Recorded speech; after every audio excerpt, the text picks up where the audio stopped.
my first area was a place called Tembisa, which was it's a black township. In South Africa, what they have is there's different types of areas. Because if you know South African history, it has a long history of racial divide. There's been official racism practiced, and so if you're going to South Africa, know the history, learn about the history of the country, because it has a very unique history. I'm a history major, and I'm studying, one of the things I'm focusing on is South African history. That's just something I love to study because it has such a unique history as a country. And just know that it's unique in Africa because it's always had, or for a long time, it's had a large white population. And there are two types of white people there in general. There's the English South Africans, and then there's the Afrikaners. So the English South Africans, they're English, and they speak with a South African accent, which is kind of, it's different from an English accent, but it's pretty unique. And Afrikaners, they're the descendants of the Dutch settlers who first arrived in South Africa, and they have a really like Dutch German-esque sounding accent, and they're unique as well. And then among the African people, there's many different tribes, I guess, or groups of Africans. There's Zulus and Sutus and Setswanas and Xhosas and Vendas and others. Like, there's so many different languages in South Africa, and you'll see that a lot. And then there's two other groups of people. There's Indians. Back in the day, many Indians came to the Durban area in the south coast of South Africa, and many of them live down there. And then there's also the colored people, who are the descendants of when the whites first came there. They intermarried with a lot of the Africans, and so they produced this mixed race people called the coloreds. And they speak mostly Afrikaans. But the thing is that South Africa has a long history of, they had something called Apartheid, where the minority white government kind of controlled the other, like had really discriminatory practices against the other people, like especially Africans, like where they could live, and really curtailed their freedom. And Apartheid ended in 1994, so 21 years ago as of this recording. And when I was on my mission, I arrived in 2011, so it was only 17 years after. So it's only really recent that the country and all the people there have experienced full freedoms. So, but you can definitely see the scars of that. So most areas in South Africa, like, they're defined by what type of people live there. So like there's towns, which is usually a white area. These are the more developed areas with nicer houses. And then there's townships, which is like a big sprawl of just where most of the Africans live. I don't want to call them slums, because they're not, but they're underdeveloped areas. They're small houses here and there, and they're kind of dirty places. And then there's villages, which are the more rural areas, and those are more undeveloped, with small houses and little farms. And then, of course, you could serve in the city area, like Johannesburg itself, like in the city, which is like a city. But if you serve in Johannesburg, you probably won't, like, almost all the areas are either white or black. So like if you were to serve in Cape Town, you'd probably have more areas that are colored areas. And in Durban, you'd have areas that are Indian areas. Like there is like a few colored areas in the Johannesburg mission. I think it's a place called Annandale, but I never served there. Like almost all my areas were either white areas or black areas. Africa, like I said, has a very unique history, South Africa. It's a very wealthy country with mineral wealth. In the late 1800s, they discovered diamonds there and gold, like two of the largest deposits of gold in the world, and diamonds, and platinum and other. So that led to a huge just gold rush there in the late 1800s, and developed the city of what is now Johannesburg. Johannesburg is probably like the economic capital of all of Africa. It's the headquarters there's a stock exchange there. It's like the most economically developed place So there's a lot of wealth, and the country has great weather year round. It has a huge farming community. In the Cape, they grow a lot of wine, and in the areas around Johannesburg, they have a lot of great farms. There's a lot of national parks. There's a lot of beauty, a lot of natural beauty. In Johannesburg, there's like white town areas, and then there's townships, and they're usually like right next to each other, and it's really it's almost surreal. And you have to recognize that South Africa is one of the most unequal economies in the world. Like, you'll have people with enormous amount of wealth living a very short distance away from people who are living in almost abject poverty. South Africa, like I said, it's pretty developed. There's really no like starvation there. Like, it's not like National Geographic Africa.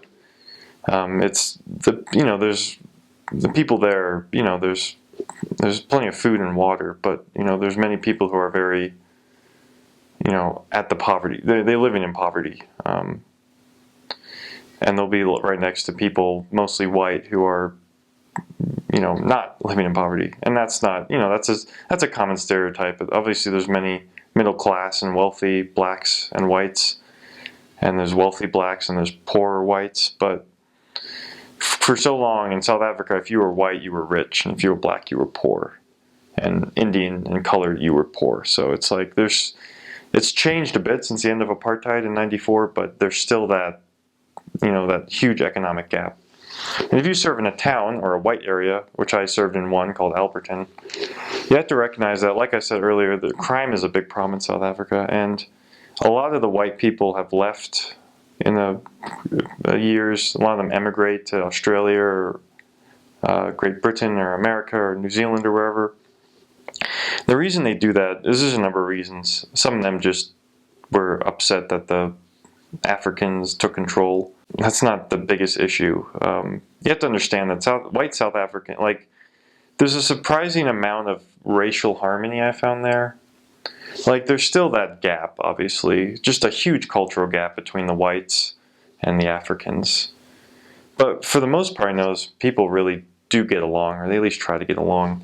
There's not too much racial animosity. I didn't experience any racism when I was there. Only a few instances. Obviously, there's still that, race is so huge in South Africa, so it's hard to get around that. But just know that, people will listen to you. Like, when I was in the townships, I never felt like people thought less of me because I was white, if that makes sense.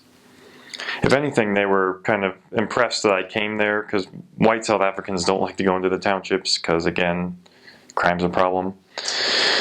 But maybe it was because I was an American. So being an American, a lot of the Africans, that's of course cool. Like, that's one thing you have to understand. If you're an American going to like the developing world, and you tell people you're an American, that's like a whoa, Some people might not like that, for sure, but most people are like, oh, you're from America, that's cool. That was funny, because most South Africans, they'll ask you, like, are you from California or New York? And I would tell them I'm from Washington, D.C. area, because that's, and they would be like, oh, Obama, things like that. So they know, like, they love American pop culture there. That's one thing. They love American movies, TV shows, music, so that definitely helps, warm them up to you. It's funny, many missionaries from Utah, a lot of the Africans pronounce it as Utah, but most of them don't know where that is. So if you're from Utah, just say it's like, oh, it's right next to California. And then they'll be like, oh, okay, So South Africans have a very positive image of Americans, and I'm sure of British and other Europeans. So don't think that being white, you'll be the target of anything. I mean, and even, people get along there. That's the thing. However, there is some tensions, mostly under the surface, because in the white areas, the one thing you'll notice is when you go into the white areas, the towns, every house is surrounded by a thick wall, a brick wall, and many of them have electric wires going above them, and they have these metal gates that open and close where you drive your car in. And basically every person's house in a town is basically like, they've turned into like a prison almost. And the problem is that in South Africa, property crime is a really big problem. That many of the white South Africans have had or wealthy South Africans have had their houses broken into, their stuff stolen, and that has really led to a lot of bad things. So like when you walk down a suburb here in America, almost, all that, you can walk right up to a person's front door. Almost nobody in like any American suburb has like a fence or anything. Like obviously there's places, but most, like where I'm from, I grew up in the suburbs, like you can just walk up to anybody's house, knock on their front door. You have to realize in South Africa you can't do that in a white area. They have that huge wall, this big metal gate. You have to ring like a buzzer, like an intercom system to talk to them. And what annoyed me especially is a lot of the whites there have dogs, really aggressive, angry dogs. So as soon as you knock, this big booming dog comes to you and starts barking its head off, and it's just this awkward, it's just this really awkward exchange. And so just know that. In the townships, the houses usually don't have, maybe they'll have like a simple like brick wall, but you can usually walk up and knock on the door, so that's nice. Just know that, and that's, crime's a problem there, and that's why many whites have left, because it's just a problem. And another thing that, like I said, there's a huge income gap, so that is kind of a tension as well, because the whites still own like the mines and a lot of the good farmland there, and a lot of the economic units in South Africa, which has led to tension because there are some people who think that the government hasn't done enough to spread the wealth, and others who think that not. So the government does have affirmative action policies which favor blacks and over whites, and a lot of whites are upset by that, and that's why they've left. So a good thing when you're in South Africa is don't talk about politics, and try not to talk about racial relations. In the mission handbook it says you probably shouldn't do that no matter where you serve. But because South Africa, like there is like, it's a sensitive issue, because a lot of the blacks there, the older ones, they remember what it was like to live under apartheid. And a lot of the whites there, it's something they'd rather not talk about, because it's either they're ashamed of it, or maybe they don't feel guilty about it and they're angry at how things have been, or they might, a lot of the people there, it's just interesting. People there will be very honest with you about how they feel about this type of people, and like how they think about the whites and how the whites think about the blacks. They'll be honest with you, and they might say some things that might make you feel uncomfortable, politically incorrect, I guess we could say, but just try not to talk about that, because it can be a sensitive issue. But just remember that we're all God's children, and that the gospel is for everybody, white, black, doesn't matter. The local church unions, they basically reflect how the demographics of the area. So if you're in a town and you're in the ward, there will be almost all white, and if you're in a township, it will be all black. So among the members of the church, I didn't really see any racism or any animosity there. I saw a lot of fellowship and brothership and friendship, so between the different members who were of different races. So because a lot of the stakes there, they're pretty diverse. Like they'll have like in my first area, Tembisa, that was part of the Centurion stake.